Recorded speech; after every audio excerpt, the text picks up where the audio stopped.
Welcome to Inspire Change, a new inspirational and motivational broadcast that strives to empower, educate, and inspire men in a positive way.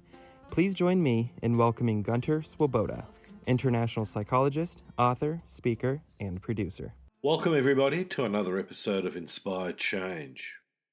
So, as I'm continuing to watch videos and news flashes of the atrocities that the Russians are committing in the Ukraine, it's really raised a very, very important question in my mind.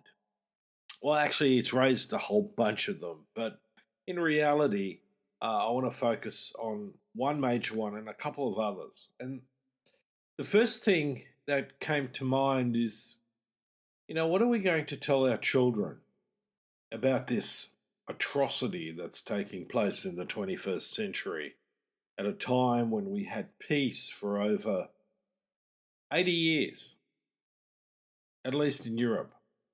Certainly it wouldn't necessarily be the case in other parts of the world, and that's for a number of reasons, but I won't go into those right now. So here we are watching people becoming demolished, just like buildings with bombs, bullets, tanks, missiles, aeroplanes. And as I'm watching this, I'm also reflecting on how lucky we are in our part of the world to remain relatively unscathed about, or unscathed from this problem, from this war. But are we? And this is where I want to dig a little deeper into the whole situation. So as I was sort of contemplating this whole thing, of life and death, war and peace, I kept thinking back on Aristotle. And I ran across a website by Dr. John Messerly called Reason and Meaning, Philosophical Reflections on Life, Death, and the Meaning of Life. And I think this is particularly an important time to start contemplating this more fully, more in depth. Okay? And Aristotle's always had this thing about the good life. It's interesting because, in many respects, Aristotle was an extraordinarily progressive thinker, philosopher. He did get stuff about women completely wrong, but, he was a man of his time.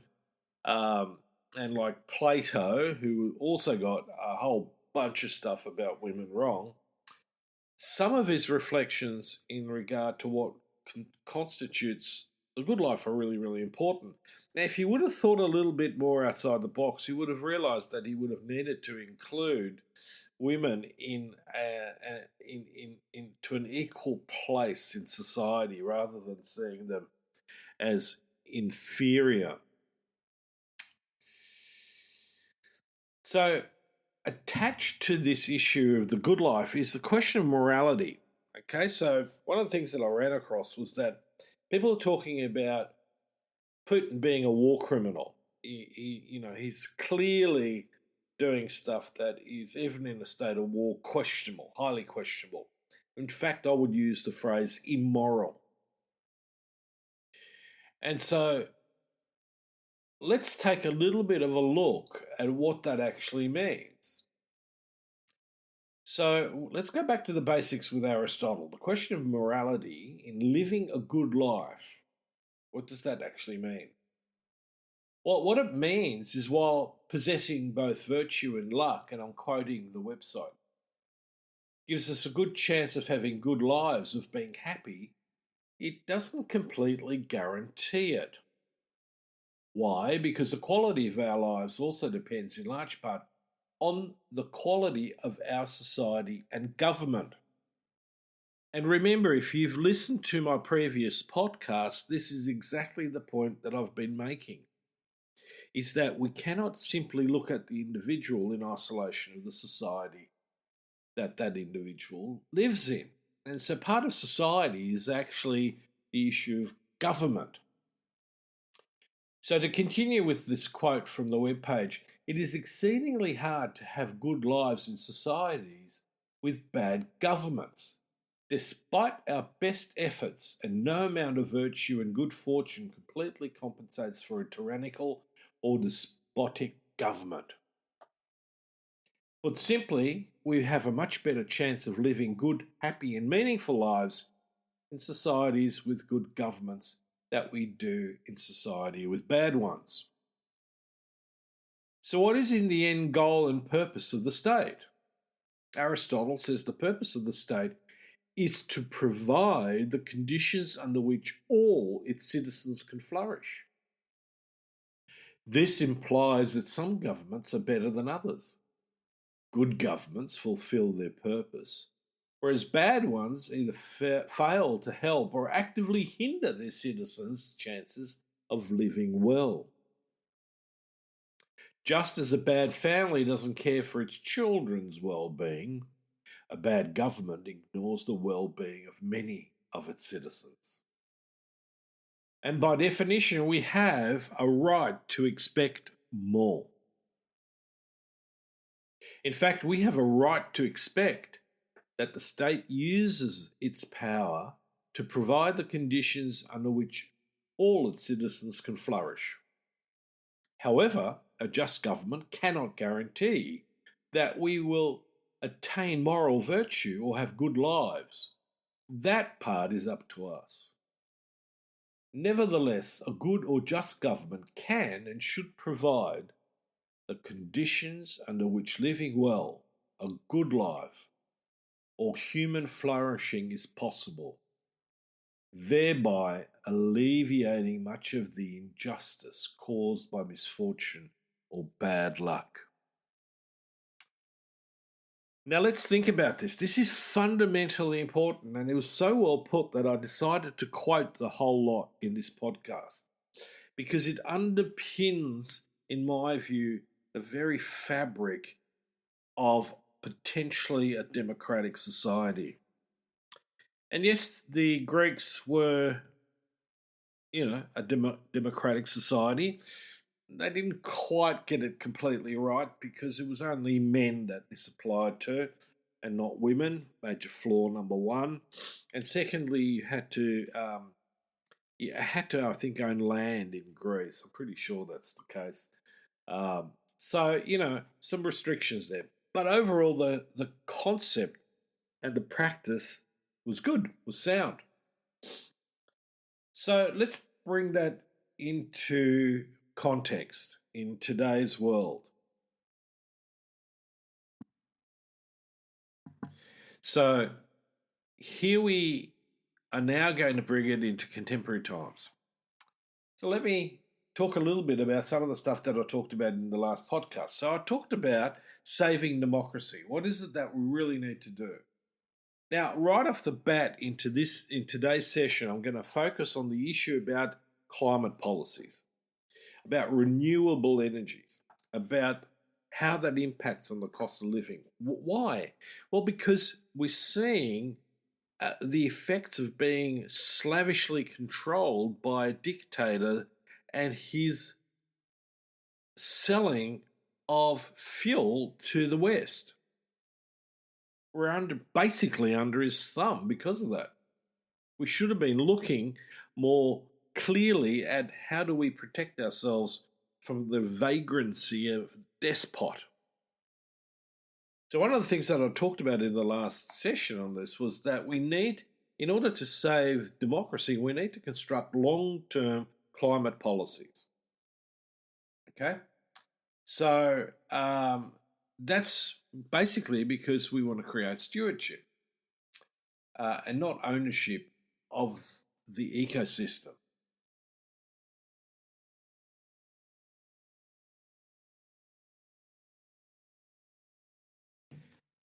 So 8 teenagers and a nun last year sought an injunction to prevent Lay from approving a proposal by Whitehaven Coal to expand the Vickery coal mine in northern New South Wales, arguing that the minister had a common law duty of care to protect young people against future harm from climate change.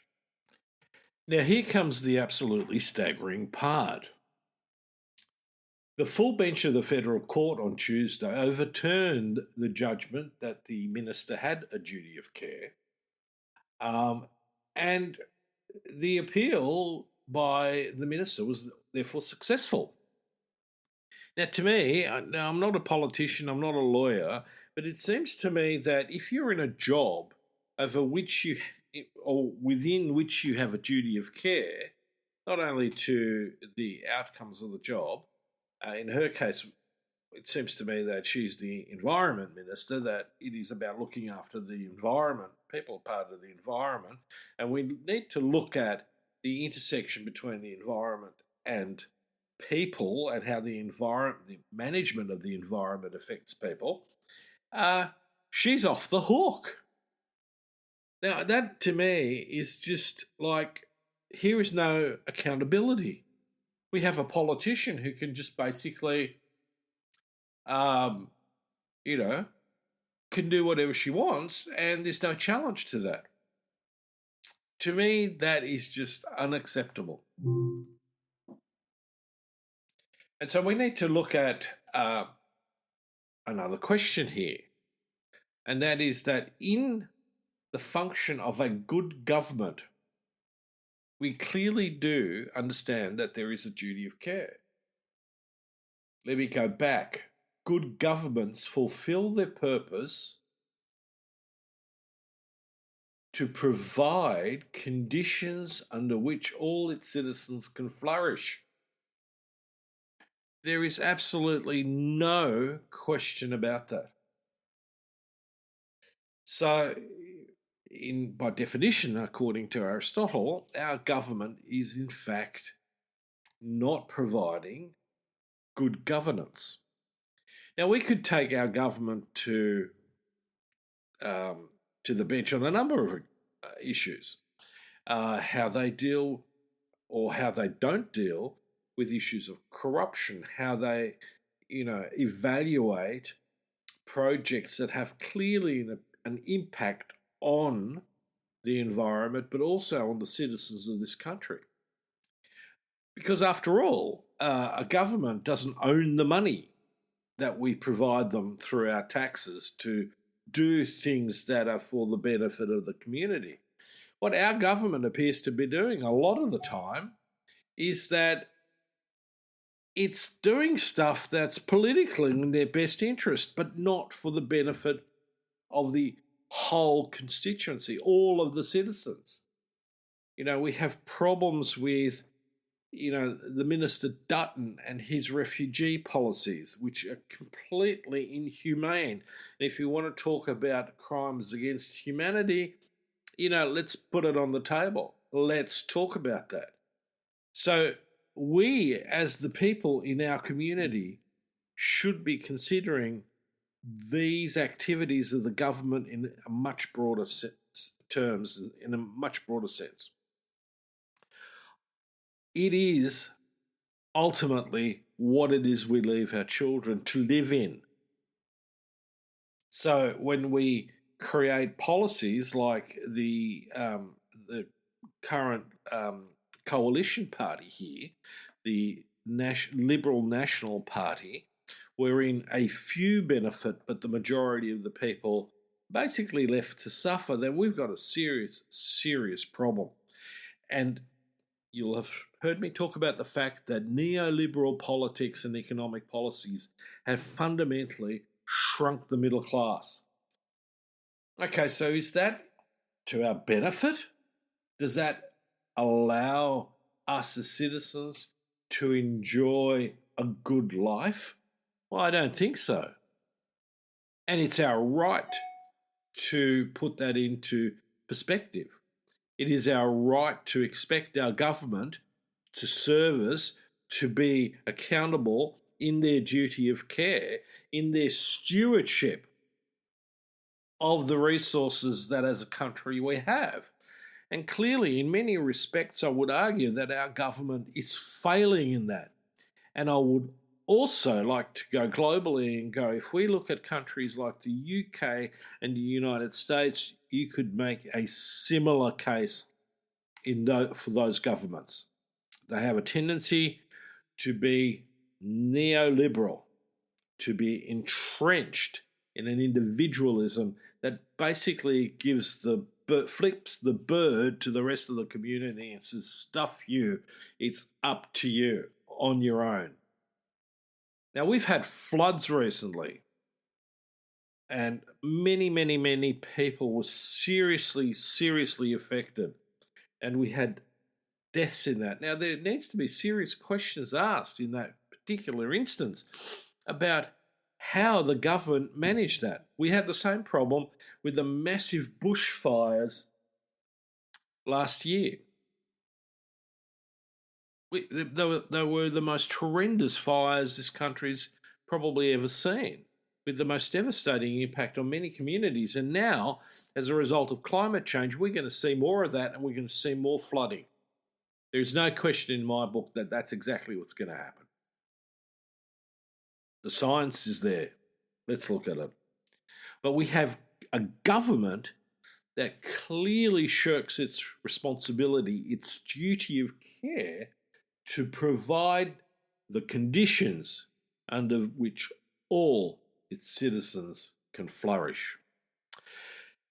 And on that note, I'm going to sign off this week. So let's stay tuned. Let's think deeply about the issues that need to be thought of, and that is that we need to save our democracy, because that's not what we're seeing at the moment. Our politicians are a group of, essentially it's a hegemony in some ways, just like patriarchy. And they need their wings clipped in order to get back to the point that they are a public servant. They've won, unfortunately, a popularity contest, and they've gotten away with a lot without being able to truly be held accountable, because they are protected by our own versions of oligarchs. And if you question whether we have oligarchs in the West or not, then take a closer look at the economic fabric. As I said, neoliberalist economics is a protection racket for the wealthy. Not my words, Nick Hanauer. Look him up. Until next time, next week, I hope you join me again. Take care. Gunter Swoboda does individual and group coaching for men looking to grow. For more information on this and the global Making Good Men Great movement, check out goodmengreat.com. If you have a topic for the show or would like to be a guest on the air, please email miranda@nortainment.com. That's miranda@NOIRTAINMENT.com. Thank you, and always keep inspiring change.